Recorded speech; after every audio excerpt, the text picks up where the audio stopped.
Dear fellow citizens all over Germany, today the new federal government met for its third session. My aim is to ensure stability and continuity in the crisis, at least in the narrative, while many other things will and have to change.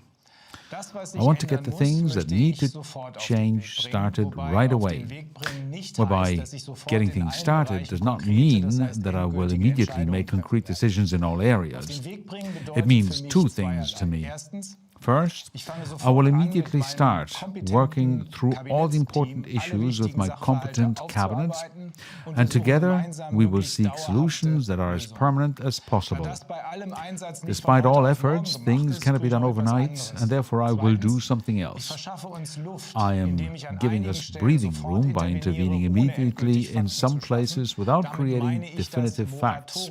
By this, I mean the moratorium. With this moratorium, we immediately limit the risks and provide ourselves with the necessary leeway to work out practicable and proportionate solutions. A moratorium is like pressing the pause button. We temporarily suspend certain measures taken by the previous government so that no additional damage can occur at the moment. Specifically, this means, first, vaccinations are no longer recommended. Second, we have temporarily revoked the extraordinary emergency approval of all vaccines. Third, we will come to a final decision with the support of the best experts. Today's additions are the following. From the federal side, there is no longer a masking requirement. I call on all federal states, for their part, to drop all such regulations.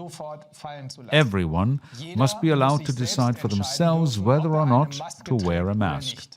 The Robert-Koch Institute now clearly advises against it because the health disadvantages clearly outweigh the advantages, at least in most life situations.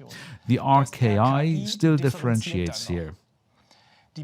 According to WHO, PCR corona tests are not suitable for diagnostics. The test results do not provide any information for assessing the risk situation.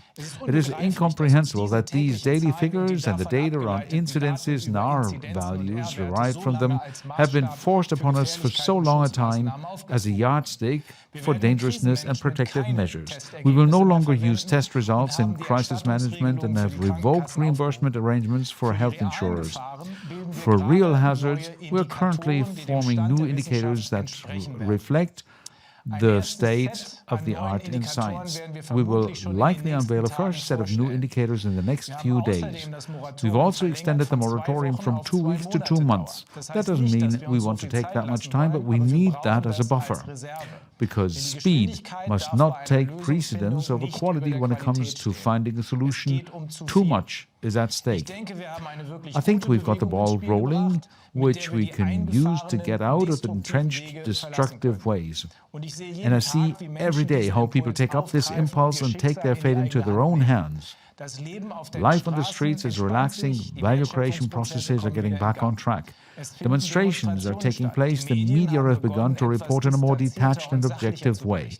None of this is enough yet, but I can feel it very clearly. We're right on track. We cannot yet give the all-clear in terms of health, but we're finally taking care of the essentials, and that, for the moment, is the vaccination issue, where we don't yet fully know the effect regarding their side effects, even though we have to fear that they are very negative. I wish you a good evening.